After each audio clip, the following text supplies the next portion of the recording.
नमस्कार बच्चों, गुरु कृपा की ऑनलाइन एजुकेशन में आपका एक बार फिर से स्वागत है।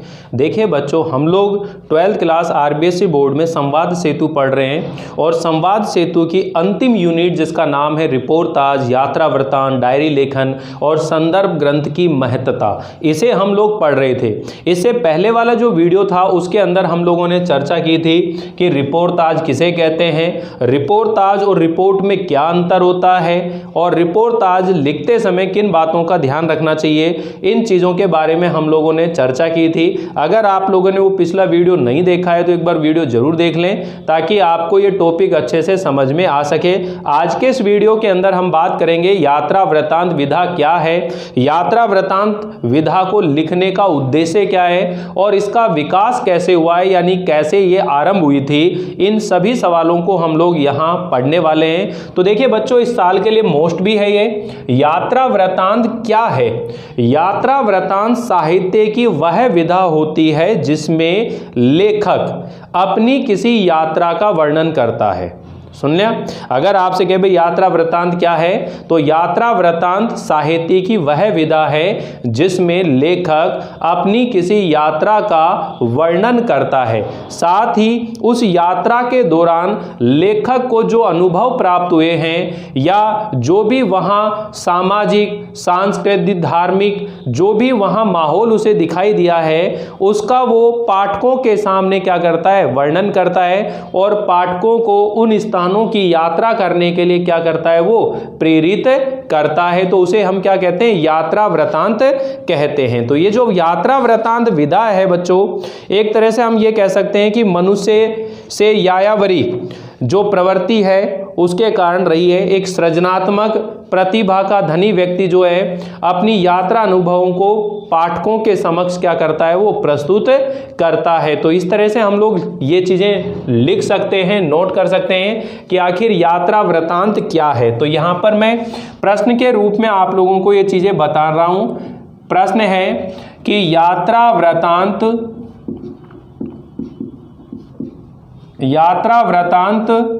विधा क्या है, स्पष्ट करें।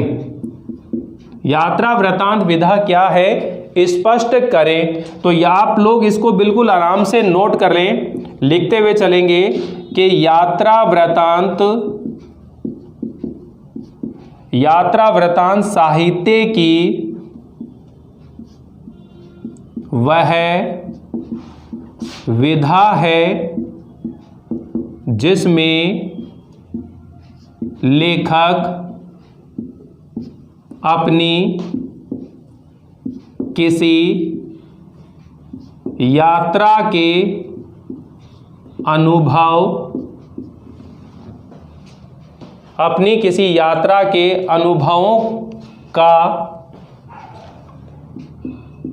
अनुभवों का वर्णन पाठकों के समक्ष यानी कि सामने प्रस्तुत करता है। यात्रा वृत्तांत साहित्य की वह विधा होती है जिसमें लेखक अपनी किसी यात्रा के यहाँ पर यात्रा के अनुभवों का वर्णन पाठकों के समक्ष प्रस्तुत करता है, साथ ही यात्रा के दौरान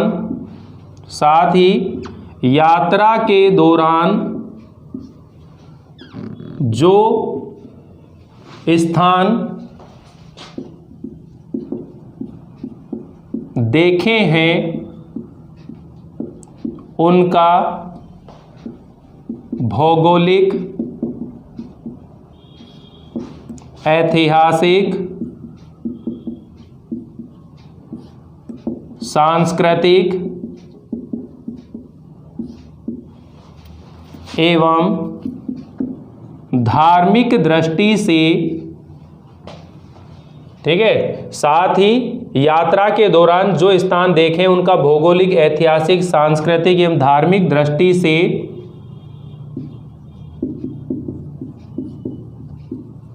विवरण प्रस्तुत करता है तथा पाठकों को उस स्थान पर आने के लिए प्रेरित करता है। उस स्थान पर आने के लिए क्या करता है? प्रेरित करता है। यानी बहुत से लोग ऐसे होते हैं जो यायावरी प्रवृत्ति के होते हैं। यायावरी मतलब घुमंतु प्रवृत्ति के होते हैं, जिन्हें जगह जगह की यात्रा करना जो है अच्छा लगता है।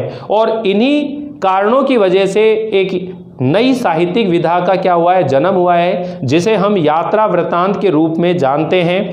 हमारे यहाँ एक राइटर है राहुल सांकृत्यायन जी, जिन्होंने बौद्ध धर्म को अपना लिया था, बौद्ध धर्म के अनुयायी हो गए थे। उन्होंने बौद्ध धर्म से जुड़े हुए जितने भी तथ्य हैं या भारतीय समाज में उस धर्म को लेकर जो मिथक हैं, उन्हें दूर करने के लिए उन्होंने हिमालय के कई स्थानों की क्या करी है? यात्राएं करी हैं, और उन यात्राओं को उन्होंने लिखा भी है। ठीक है, तो एक तरह से कई लोग ऐसे होते हैं जो यात्रा करते हैं, यात्रा में जो भी अनुभव होते हैं, यात्रा के दौरान जो भी स्थान देखे हैं, वहां की जो भी भौगोलिक, सांस्कृतिक, समाज की जो भी स्थिति होती है, उसे वो पाठकों के सामने क्या करते हैं?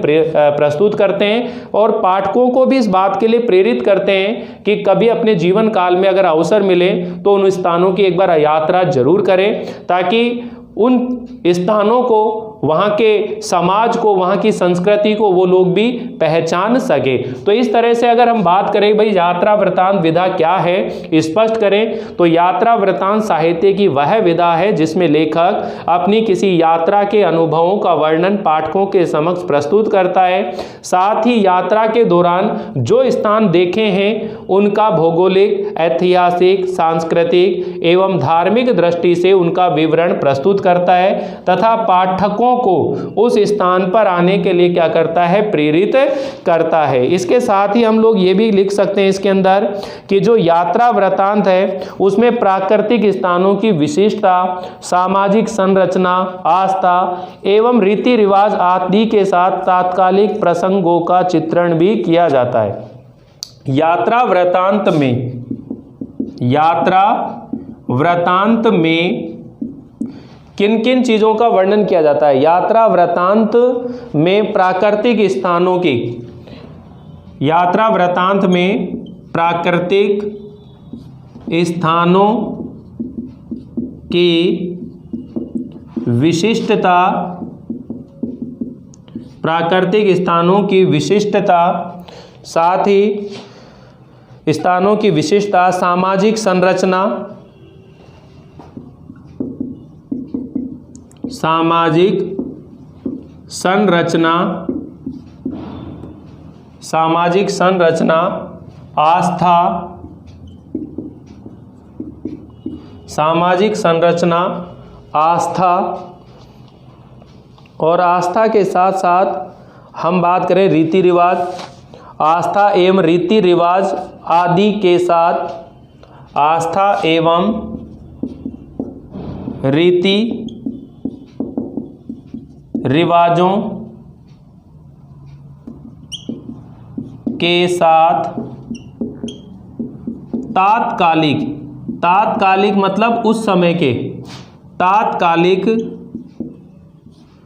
प्रसंगों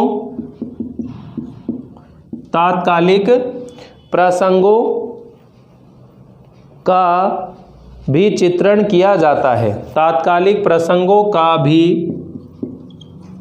चित्रण किया जाता है। तो ये आप लोग अच्छे से समझ गए होंगे कि यात्रा वृत्तांत क्या है। आपकी 12th क्लास के अंदर यात्रा वृत्तांत का जो टॉपिक है, कुछ ऐतिहासिक स्थलों का भ्रमण, आपने पढ़ा होगा उसको। तो कुछ ऐतिहासिक स्थलों का जो भ्रमण है, वहां पर देखो चित्तौड़गढ़ की यात्रा का वर्णन है उसके अंदर अजंता और एलोरा की गुफाओं का, एलिफेंटा की गुफाओं का वर्णन है। तो वो चैप्टर जब आपको पढ़ेंगे तो उसमें ये सब चीज़ों के देखेंगे, तो आप यात्रा वृत्तांत के बारे में समझ गए होंगे कि यात्रा वृत्तांत साहित्य की वह विधा है जिसमें लेखक अपनी किसी यात्रा के अनुभवों का वर्णन पाठकों के समक्ष प्रस्तुत करता है, साथ ही यात्रा के दौरान जो स्थान देखे हैं उनका भौगोलिक, ऐतिहासिक, सांस्कृतिक एवं धार्मिक दृष्टि से उनका विवरण प्रस्तुत करता है तथा पाठकों को स्थान पर आने के लिए प्रेरित करता है। यात्रा वृत्तांत में प्राकृतिक स्थानों की विशेषता भी बताई जाती है। जो भी प्राकृतिक स्थान होते हैं उनकी विशेषता, उनकी सामाजिक संरचना कैसी है, आस्था एवं वहां के रीति रिवाजों के साथ जो तात्कालिक प्रसंग होते हैं उनका भी चित्रण किया जाता है। तो एक बार आप इसे नोट कर लीजिए, इसका एक स्क्रीनशॉट ले लीजिए। फिर दूसरा क्वेश्चन हम लोग नोट करते हैं कि यात्रा व्रत लेखन का उद्देश्य क्या रहता है, ये बताइए कि ये जो यात्रा वृत्तांत लिखी जाती है इसका उद्देश्य क्या होता है, इसको लिखा क्यों जाता है, आखिर किस उद्देश्य की पूर्ति के लिए इस यात्रा वृत्तांत विधा को लिखा जाता है। तो देखिए बच्चों, ये जो प्रश्नों की संख्या मैं डाल रहा हूं ये आप अपने अनुसार इन संख्याओं को लिखते रहें, क्योंकि पिछले वीडियो के अंदर भी हम लोगों ने 3 प्रश्न वहां पढ़े थे पिछले वीडियो के अंदर, और आप ऐसे करें तो ये जो चौथे नंबर पर का जो क्वेश्चन आ गया आपके सामने, इस तरह आप संख्याओं को लिखते चलें। और साथ ही ये भी ध्यान रखें कि हमें किस तरह से आज जो है पढ़ाई करनी है। यात्रा वृत्तांत के बारे में हम लोग सीख रहे हैं, तो यात्रा वृत्तांत किसे कहते हैं ये आपको समझ में आ गया। अब हम लोग बात कर रहे हैं कि यात्रा वृत्तांत जो है उसको लिखने का आखिर उद्देश्य क्या होता है, उसको लिखा क्यों जाता है, इन चीज़ों के बारे में हम लोग सीखने वाले हैं। तो सेकंड क्वेश्चन आ रहा है इस यात्रा वृत्तांत के अंदर, यात्रा व्रत लेखन का उद्देश्य क्या रहता है। नेक्स्ट प्रश्न है ये, संख्या आप अपने आप डाल देना। यात्रा व्रत लेखन का उद्देश्य क्या रहता है, बताइए। ठीक है, यात्रा व्रत लेखन का उद्देश्य क्या रहता है, इसे आप लोग बताइए। तो देखिए, यात्रा व्रत लेखन का उद्देश्य क्या रहता है कि यात्रा के अनुभवों को पाठकों के साथ बांटना और पाठकों को भी उन स्थानों की यात्रा के लिए प्रेरित करना। यात्रा व्रत में यात्रा के मार्ग में पड़ने वाले स्थानों की जो प्राकृतिक विशेषता है, सामाजिक संरचना है, क्षेत्रीय संस्कृति है, वहाँ की भाषा बोली है और उनकी विचारों की जो जानकारी है उसको वहाँ पर प्रस्तुत किया जाता है। तो आप लोग जैसे अभी सीखिए जो बातें कि भाई यात्रा वृत्तांत क्या है, इसे आप समझाइए। तो इसके अंदर आपने वही बात लिखी है कि यात्रा वृत्तांत साहित्य की वह विधा है जिसके अंदर लेखक अपनी किसी यात्रा का जो अनुभव है उनका वर्णन वो पाठकों के सामने प्रस्तुत करता है। तो इसका उद्देश्य भी क्या है, उद्देश्य यही है कि यात्रा के जो अनुभव है वो पाठकों के साथ बांटना, यात्रा के दौरान जो भी स्थान देखे हैं वहाँ की जो भी भौगोलिक या सामाजिक संरचना है या जो भी रीति रिवाज हैं या जो भी उनकी भाषा बोली है या उनका रहन सहन है, इन सब से परिचित करवाना, ये इस यात्रा वृत्तांत का क्या होता है, उद्देश्य होता है, ताकि पढ़ने वाले जो लोग होते हैं, पाठक जो होते हैं, वो कहीं पर भी हों वो उस स्थान को पढ़ करके और वहाँ की जानकारी उसे प्राप्त कर सके। क्योंकि हमारे देश के अंदर, पूरे वर्ल्ड के अंदर बहुत से ऐसे स्थान हैं जहाँ पर हम सभी जगह नहीं जा सकते, लेकिन इस यात्रा वृत्तांत विधा से हम घर बैठे ही वहाँ की यात्रा मानो पढ़ करके कर सकते हैं कि वहाँ कैसा कैसा माहौल होगा, वहाँ की सामाजिक स्थिति कैसी होगी, वहाँ पे रीति रिवाज कैसे होंगे, वहाँ की बोली भाषा कैसी होगी, वहाँ की जलवायु कैसी है, वहाँ की भौगोलिक परिस्थिति कैसी है, वहाँ के लोग कैसे हैं, ये सब जानकारी जो है यात्रा वृत्तांत से हमें मिलती है। और यात्रा वृत्तांत का लिखने का जो उद्देश्य है वो यही है कि वहाँ पाठकों को इन सब चीज़ों की जानकारी और सूचना मिल सके। समझ में है ना। तो इसे मैं लिख देता हूँ कि यात्रा व्रत लेखन का जो उद्देश्य है वो क्या है। तो इसका उत्तर हम लोग नोट करते हुए चलते हैं। यात्रा व्रत लेखन का उद्देश्य क्या रहता है ये यहाँ मैं नोट कर देता हूँ। यात्रा व्रत लेखन का उद्देश्य यात्रा व्रत लेखन का उद्देश्य लेखक के यात्रा अनुभवों को पाठकों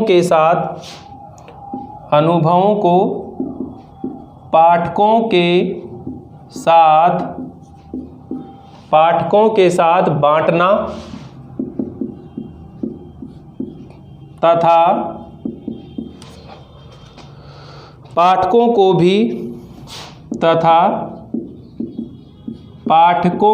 भी उन स्थानों की यात्रा के लिए प्रेरित करना है। यात्रा व्रत में यात्रा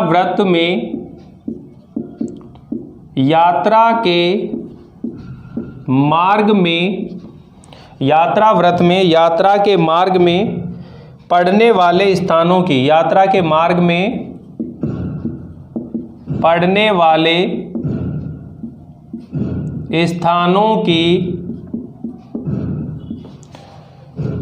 प्राकृतिक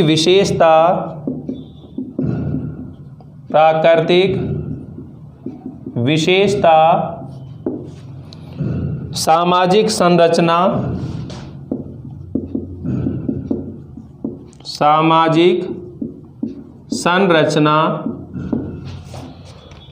क्षेत्रीय संस्कृति,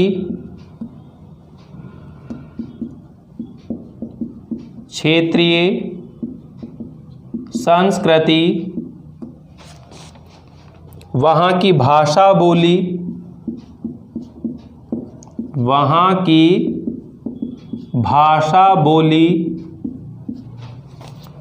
और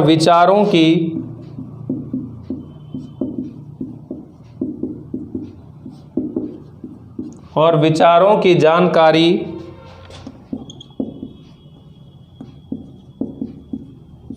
प्रस्तुत की जाती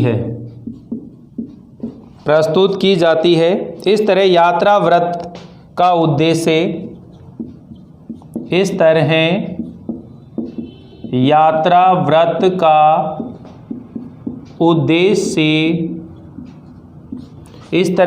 व्रत का उद्देश्य अपनी अनुभूतियों की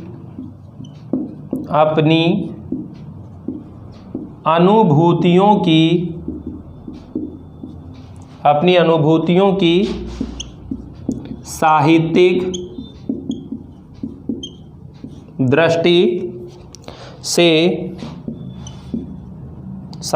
दृष्टि से अभिव्यक्त करना है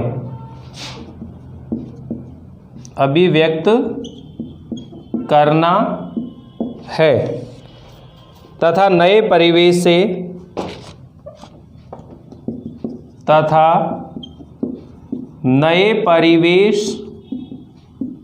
से आत्मीयता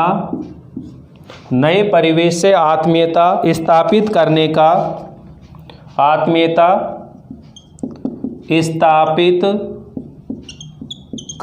का संदेश देना है। तो देखिए यहाँ इस चीज़ को हम लोग नोट कर चुके हैं कि यात्रा व्रत लेखन का उद्देश्य क्या रहता है, ये बताना आपको। अगर इस टाइप का क्वेश्चन आ जाए तो ये बिल्कुल आराम से आप बता सकते हो कि यात्रा व्रत लेखन का उद्देश्य लेखक के यात्रा अनुभवों को पाठकों के साथ में बांटना तथा पाठकों को भी उन स्थानों की यात्रा के लिए प्रेरित करना है। यात्रा व्रत में यात्रा के मार्ग में पढ़ने वाले जो स्थान होते हैं, स्थानों की प्राकृतिक विशेषता क्या है, वहाँ की सामाजिक संरचना क्या है, क्षेत्रीय संस्कृति कैसी है, वहाँ की भाषा बोली कैसी है और विचारों की जानकारी प्रस्तुत की जाती है। इस तरह यात्रा व्रत का उद्देश्य है अपनी जो अनुभूतियाँ होती हैं, अपनी जो फीलिंग होती है, हमें जो अनुभव हुआ है, उनको साहित्यिक दृष्टि से उनको क्या किया जाता है, अभिव्यक्त किया जाता है, अभिव्यक्त करना है तथा एक नए परिवेश के साथ आत्मीयता यानी अपनापन स्थापित करने का क्या देना है, संदेश देना है। यानी बहुत सारे लोग होते हैं जो अपने जीवन काल में केवल अपने घर परिवार मोहल्ले अपने शहर के अलावा कहीं जा ही नहीं पाते हैं। वो ऐसे लोग जो होते हैं उनके जीवन में जो अनुभव होते हैं बहुत कम होते हैं। उन्हें जगह जगह की यात्रा करने से कई तरह के अनुभव प्राप्त होते हैं। वहाँ के लोगों की संस्कृति कैसी है, वहाँ के लोगों के विचार कैसे हैं, वहाँ की भाषा बोली कैसी है। तो जगह जगह की यात्रा करने से आपको पास क्या आती है, जानकारी आती है। तो ये यात्रा वृत्तांत जो होता है इसके अंदर हम लोग इसी तरह की जो बातें हैं वो पढ़ते हैं। तो एक बार स्क्रीनशॉट ले लीजिए। फिर हम लोग अगला जो क्वेश्चन है उसके बारे में चर्चा कर रहे हैं कि ये जो यात्रा वृत्तांत है इसका जो इतिहास है उसके बारे में हम बात करेंगे कि जो यात्रा वृत्तांत है उसका इतिहास क्या है। थोड़ा सा यात्रा व्रत लेखन का जो विकास हुआ है उस पर एक संक्षिप्त टिप्पणी लिखनी है कि यात्रा वृत्तांत लेखन के विकास पर एक संक्षिप्त टिप्पणी लिखनी है कि ये कैसे विकसित हुई है, कैसे इसका विकास हुआ है, इसके बारे में हम लोग चर्चा करेंगे। तो नेक्स्ट क्वेश्चन आ रहा है आपके सामने कि यात्रा वृत्तांत लेखन या यात्रा व्रत लेखन का जो विकास है वो कैसे हुआ है। तो इसे मैं मिटा देता हूँ और उसके बाद मैं आप लोगों को ये चीज़ें समझाता हूँ कि यात्रा वृत्तांत लेखन जो है उसका जो विकास है वो किस तरीके से हुआ है बच्चों, कैसे हम इस विधा के बारे में पढ़ते हैं। एक चीज़ ज़रूर ध्यान रख लेना कि आपके कोर्स को जो रिड्यूस कोर्स हुआ है उसके अंदर आपके कोई भी चैप्टर कम नहीं हुए हैं। आपका सारे चैप्टर जो हैं पढ़ने हैं। व्याकरण के अंदर जो है अलंकार वाला जो टॉपिक है उसके अंदर से कम हुए हैं, 4 अलंकार उसमें से कम हो गए हैं। टोटल अपने 8 अलंकार थे, उन 8 अलंकारों में से 4 अलंकार जो हैं वो कम हो गए हैं।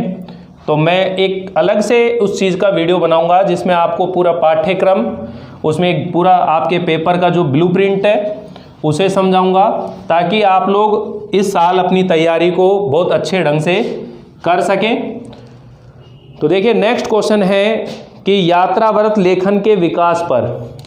नेक्स्ट प्रश्न है बच्चों, यात्रा व्रत लेखन के विकास पर एक टिप्पणी लिखिए, पर संक्षिप्त टिप्पणी लिखिए, पर संक्षिप्त टिप्पणी लिखिए। तो देखिए ये आपसे एक क्वेश्चन ये कह रहा है कि यात्रा वृत्तांत यानी यात्रा वृत्तांत बोल दो या यात्रा व्रत बोल दो, एक ही चीज है कि ये जो यात्रा वृत्तांत है इसके लेखन के विकास पर एक टिप्पणी लिखनी है, ये कैसे विकसित हुआ।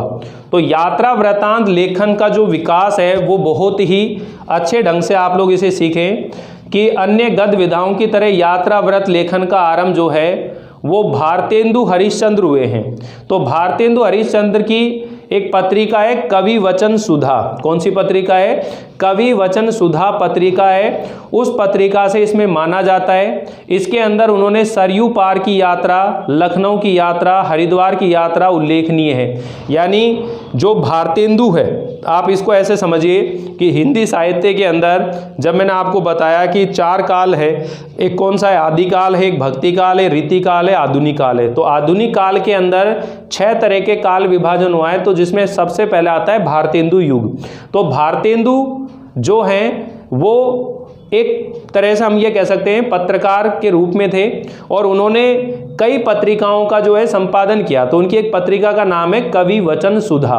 उस कवि वचन सुधा के अंदर कई तरह की यात्राओं का प्रकाशन हुआ था। तो अपन ये कह सकते हैं कि हिंदी के अंदर ये जो यात्रा व्रत लेखन है, इसका विकास जो है भारतेंदु की जो कवि वचन सुधा पत्रिका उससे माना जाता है। उसके अंदर सरयू पार यानी बहुत सारी जो यात्रा विधाएं थी उनको उसके अंदर प्रकाशित किया था, क्योंकि नए नए जो कवि थे या लेखक थे उनको वहां पर अवसर दिया गया था। तो गद्य विधाएं, गद्य की विधा हो गई एक तरह से, एक पद होता है एक गद्य होता है, यहाँ गद्य विधा के बारे में बात चल रही है। तो मैं यहाँ आपको नोट करते हुए चलता हूँ और आप चलते चले। तो देखिए यहाँ कह रहे हैं अन्य गद्य विधाओं की तरह यात्रा व्रत लेखन का आरंभ, अन्य गद्य विधाओं, अन्य गद्य विधाओं की तरह, अन्य गद्य विधाओं की तरह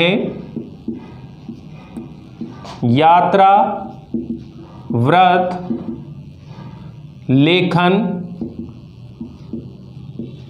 का आरंभ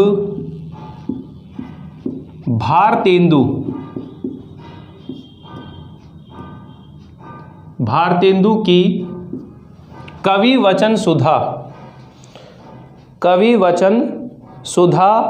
पत्रिका से माना जाता है। भारतेंदु की कवि वचन सुधा पत्रिका, ये इनकी पत्रिका थी, पत्रिका से माना जाता है। कवि वचन सुधा पत्रिका से माना जाता है। इस पत्रिका में सरयू पार की यात्रा, इस पत्रिका में सरयू पार की यात्रा,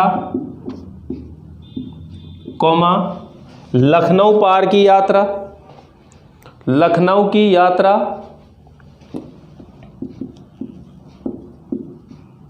लखनऊ की यात्रा, साथ ही लखनऊ की यात्रा और हरिद्वार की यात्रा, और हरिद्वार की यात्रा। इस पत्रिका में सरयू पार की यात्रा, लखनऊ की यात्रा और हरिद्वार की यात्रा का वर्णन उल्लेखनीय है। यानी इस पत्रिका के अंदर ये तीन तरह की यात्रा, एक सरयू पार की यात्रा, लखनऊ की यात्रा और हरिद्वार की यात्रा का क्या किया गया, उसमें वर्णन किया गया है। नेक्स्ट इसके अंदर द्विवेदी युग में, अब भारतेंदु युग के बाद में जो दूसरा युग आता है वो आता है द्विवेदी युग। तो द्विवेदी युग में, द्विवेदी युग के अंदर कौन कौन सी आई, स्वामी मंगलानंद ने मॉरिशस यात्रा, स्वामी मंगलानंद ने मॉरिशस यात्रा, स्वामी मंगलानंद ने मॉरिशस यात्रा, श्रीधर पाठक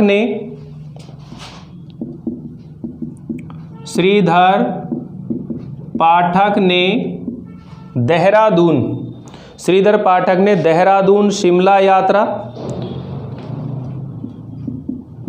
देहरादून शिमला यात्रा,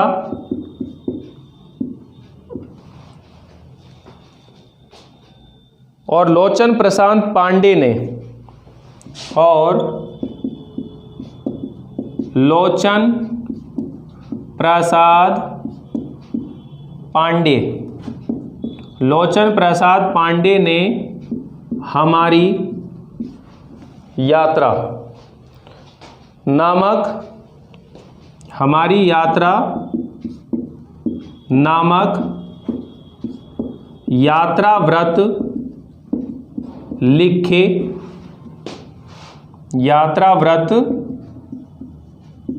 लिखे, ध्यान दीजिएगा, यहाँ पर क्या कह रहे हैं कि द्विवेदी युग में स्वामी मंगलानंद ने मॉरिशस यात्रा, श्रीधर पाठक ने देहरादून शिमला यात्रा और लोचन प्रसाद पांडे ने हमारी यात्रा नामक यात्रा व्रत लिखे। इसके बाद राहुल सांकृत्यायन अज्ञे और निर्मल वर्मा, इसके बाद कौन कौन व्यक्ति आ गए? राहुल सांकृत्यायन, इसके बाद राहुल सांकृत्यायन अज्ञे, निर्मल वर्मा,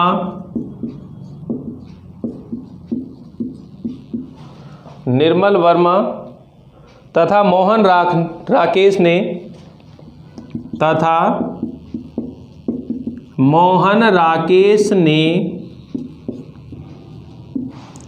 इस विधा को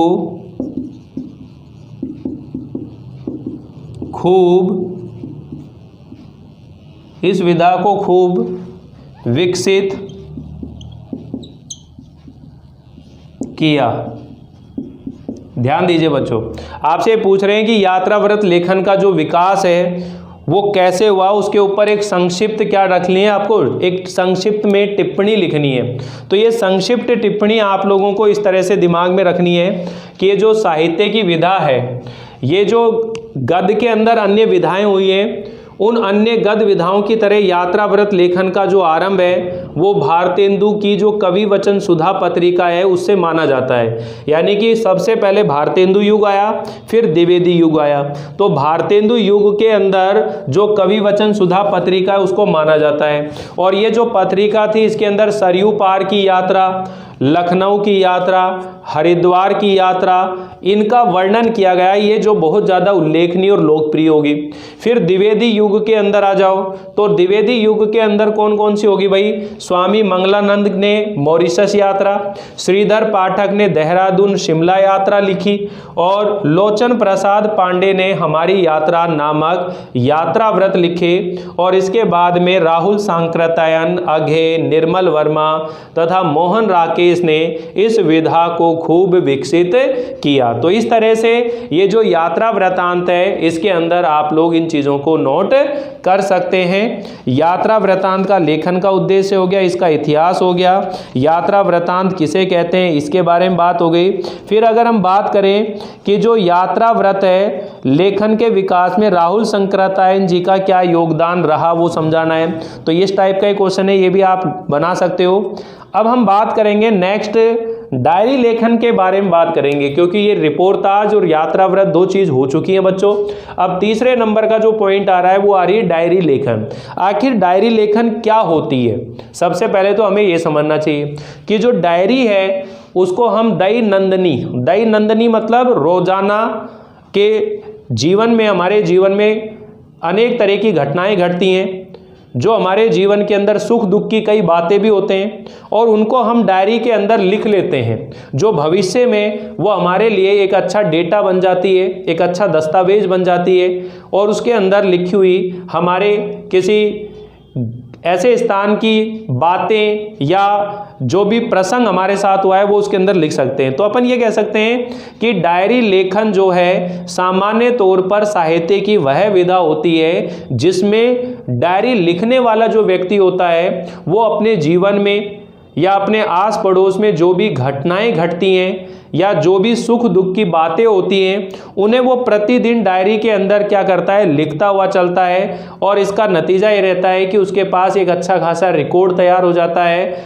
और वो उस रिकॉर्ड के आधार पर कभी बैठकर उस डायरी को जब पढ़ता है तो अपने खोए हुए पलों को क्या कर सकता है, याद कर सकता है। जैसा आपने गजनी फिल्म देखी होगी, तो गजनी फिल्म के अंदर भी जो आमिर खान होता है वो डायरी लिखता है। वो क्या लिखता है? वहाँ पर डायरी लिखता है। तो उस डायरी के अंदर उसने जीवन के अंदर जब जब जैसे जो अनुभव किया उसने, वो सारी फीलिंग उसके अंदर लिखता हुआ चलता है। ठीक है, तो ये डायरी लेखन एक ऐसी विधा है। ऐसे आपने एक टैंगो चार्ली फिल्म देखी होगी, जिसके अंदर बॉबी देओल जो है जब युद्ध करता है तो उसके अंदर डायरी लिखता है। तो ये लोगों की आदत होती है कईयों की कि वो अपने डायरी में जीवन की सभी घटनाओं को नोट करते हुए चलते हैं। तो डायरी सामान्य तौर पर हम जो सफेद या लाल जिल्द वाली कोई नोटबुक होती है उसे भी हम लोग डायरी बना सकते हैं। ठीक है, और उसके अंदर जो डायरी होती है भाई, एक व्यक्तिगत डायरी होती है और एक साहित्यिक डायरी होती है। दो तरह की डायरियां होती है। डायरी की अगर हम प्रकार की बात करें तो एक साहित्यिक डायरी होती है और एक व्यक्तिगत डायरी होती है। तो ये डायरी जो लेखन है, इसके ऊपर हम लोग बात करते हैं कि आखिर डायरी लेखन होता क्या है और डायरी लेखन को हम लोग कैसे सीख सकते हैं। तो ये डायरी लेखन वाला जो टॉपिक है बच्चों, ये हम लोग नेक्स्ट वीडियो में बात करेंगे। अब ये लास्ट अंतिम वीडियो आपको मिलने वाला है, जिसके अंदर हम बात करेंगे डायरी लेखन के ऊपर और संदर्भ ग्रंथ की महत्ता। डायरी को लिखते समय किन चीज़ों के बारे में बात करनी चाहिए। संदर्भ ग्रंथ यानी कि आप ऐसे कह सकते हैं जो शब्दकोश होते हैं, उसी तरह के संदर्भ ग्रंथ होते हैं जिसमें किसी विषय की जो विस्तृत जानकारी है लेकिन वो संक्षेप में प्राप्त होती है। जैसे मान लीजिए साहित्य से संबंधित कोई जानकारी चाहिए तो उसके लिए साहित्य कोश ले लिया जाता है। मान लो विज्ञान जगत से जुड़ी हुई कोई जानकारी चाहिए तो उसके लिए विज्ञान कोश ले लेते हैं। तो ऐसे कोश होते हैं। कोश मतलब जो शब्दकोश होता है, डिक्शनरी होता है, तो ऐसे ये संदर्भ ग्रंथ होते हैं। तो जो पत्रकारिता होती है उसमें संदर्भ ग्रंथों का बहुत बड़ा महत्व होता है, क्योंकि वहाँ जब भी हम किसी विषय के ऊपर पत्रकारिता करते हैं तो उस विषय से संबंधित जितनी भी शब्दावली है वो एक जगह क्या होती है, मौजूद होती है, जिससे कि वहाँ पत्रकारिता करने में आसानी रहती है। तो आज की क्लास यहीं तक है बच्चों। आप लोगों को क्लास कैसी लगी मुझे जरूर बताएं। मिलते हैं अगली बार, इस टॉपिक को बिल्कुल फिनिश कर देंगे। तो इसी तरह से आप बने रहें, जुड़े रहें। आप सभी का बहुत बहुत धन्यवाद। Thank you.